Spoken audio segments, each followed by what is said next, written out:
അസ്സലാമു അലൈക്കും വറഹ്മത്തുള്ളാഹി വബറകാതുഹു. ഇന്ന് നിങ്ങൾക്കായി ഹൃദയം ഉണർത്തുന്ന മറ്റൊരു റമദാൻ കഥയുമായിട്ടാണ് വന്നിട്ടുള്ളത്. സബറിൻ്റെ സുൽത്താന ഫാത്തിമ ബീവി റളിയല്ലാഹു അൻഹയുടെ തളരാത്ത റമദാൻ. മദീനയുടെ മണ്ണിൽ ഈന്തപ്പനയോലകൾക്കുമേഞ്ഞ ആ ചെറിയ വീട്, ആഡംബരങ്ങളുടെ ഒരടയാളവും അവിടെയില്ല. പക്ഷേ ആ വീടിനുള്ളിൽ ലോകം കണ്ട ഏറ്റവും വലിയ പ്രകാശമുണ്ടായിരുന്നു. അള്ളാഹുവിൻ്റെ റസൂൽ സല്ലല്ലാഹു അലൈഹി വസല്ലം തങ്ങളുടെ കരളിൻ്റെ കഷ്ണമായ ഫാത്തിമ ബീവി റളിയല്ലാഹു അൻഹ.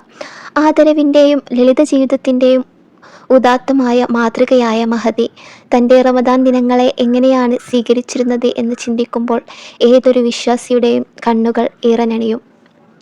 റമദാനിലെ ചുട്ടുപൊള്ളുന്ന ഒരു പകൽ. മഹദിയുടെ വീട്ടിൽ അന്ന് അടുപ്പിൽ തീ പുകഞ്ഞിട്ടില്ല. പട്ടിണി ആ വീടിൻ്റെ പൊതിഞ്ഞിട്ട് ദിവസങ്ങളായി. വിശപ്പിൻ്റെ കാഠിന്യത്താൽ പ്രിയപുത്രന്മാരായ ഹസൻ റളിയല്ലാഹു അൻഹുവും ഹുസൈൻ റളിയല്ലാഹു അൻഹയും വാടിത്തളർന്നിരിക്കുന്നു.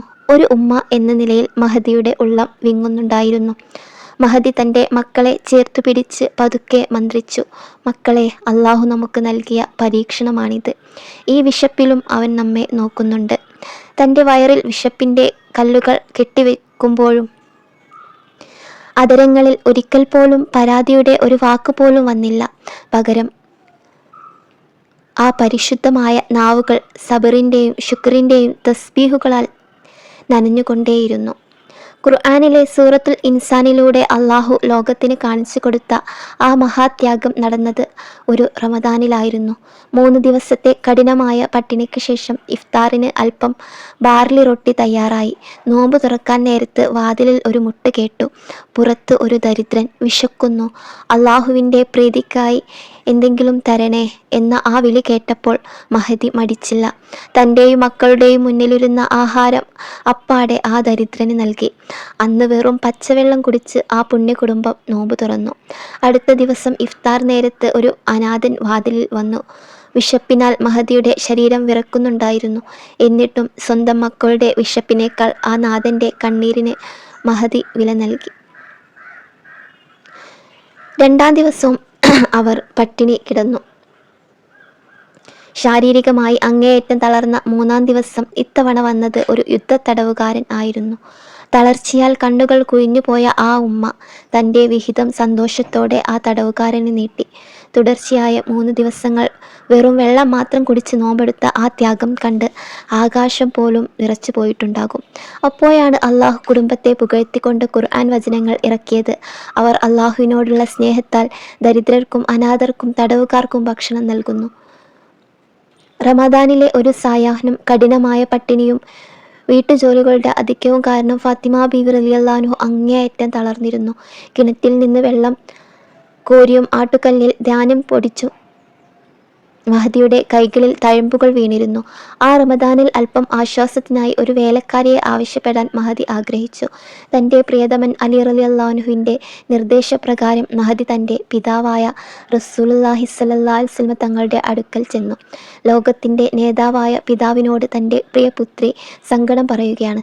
പക്ഷേ അവിടെ നടന്നത് സ്വർണമോ വെള്ളിയോ നൽകുന്നതിനേക്കാൾ വലിയൊരു വിപ്ലവമായിരുന്നു.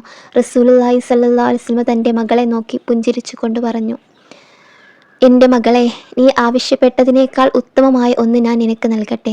നീ ഉറങ്ങാൻ കിടക്കുമ്പോൾ 3 തവണ സുബ്ഹാനല്ലാഹ്, 33 തവണ സുബ്ഹാനല്ലാഹ്, 33 തവണ അൽഹംദുലില്ലാഹ്, 34 തവണ അല്ലാഹു അക്ബർ എന്ന് ചൊല്ലുക. ഇത് നിനക്ക് ഒരു വേലക്കാരിയേക്കാൾ ഗുണകരമാണ്" എന്നാണ് റസൂൽ സല്ലല്ലാഹു അലൈഹി വസല്ലം ഫാത്തിമ ബീവിയോട് പറഞ്ഞത്. ആ റമദാൻ രാത്രിയിൽ ലോകത്തിൻ്റെ രാജകുമാരിയായ മഹദിക്ക് ലഭിച്ച സമ്മാനം ഭൗതികമായ സുഖങ്ങളായിരുന്നില്ല, മറിച്ച് അള്ളാഹുവിനെ സ്മരിക്കാനുള്ള തസ്ബീഹുകളായിരുന്നു. കണ്ണു നിറഞ്ഞുകൊണ്ട് മഹദി അത് സ്വീകരിച്ചു. അടുത്ത ദിവസം നോമ്പ് തുറക്കാൻ ഒന്നുമില്ലാതെ ഇരിക്കുമ്പോൾ മഹദി ഈ തസ്ബീഹുകൾ ഉരവിടുകയായിരുന്നു. വിശപ്പിനാൽ ശരീരം വിറക്കുന്നുണ്ടെങ്കിലും നാവുകൾ അള്ളാഹുവിനെ സ്തുതിക്കുന്നതിൽ ആനന്ദം കണ്ടെത്തി. അലി റളിയല്ലാഹു അൻഹു ചോദിച്ചു, "ഫാത്തിമ, നിനക്ക് പ്രയാസമില്ലേ?" മഹദി മറുപടി നൽകി, "എൻ്റെ ഉപ്പ എനിക്ക് നൽകിയ ഈ ദിക്റുകൾ എൻ്റെ വിശപ്പിനേക്കാളും തളർച്ചയേക്കാളും എനിക്ക് ശക്തി നൽകുന്നു. അള്ളാഹുവിൻ്റെ തൃപ്തിയേക്കാൾ വലുതായി എനിക്ക് ഒന്നുമില്ല." ഭൗതികമായ എല്ലാ സുഖങ്ങളും കയ്യെത്തും ദൂരത്തുണ്ടായിട്ടും തൻ്റെ ഉമ്മത്തിനു വേണ്ടി ദാരിദ്ര്യവും ക്ഷമയും തിരഞ്ഞെടുത്ത ആ മഹാമനസ്കത ഏതൊരു കഠിന ഹൃദയത്തെയും അലിയിക്കുന്നതാണ്. റമദാൻ രാത്രികളിൽ എല്ലാവരും ഉറങ്ങുമ്പോൾ മഹദി തൻ്റെ മുസല്ലയിൽ ദീർഘനേരം സുജൂദിൽ ആയിരുന്നു.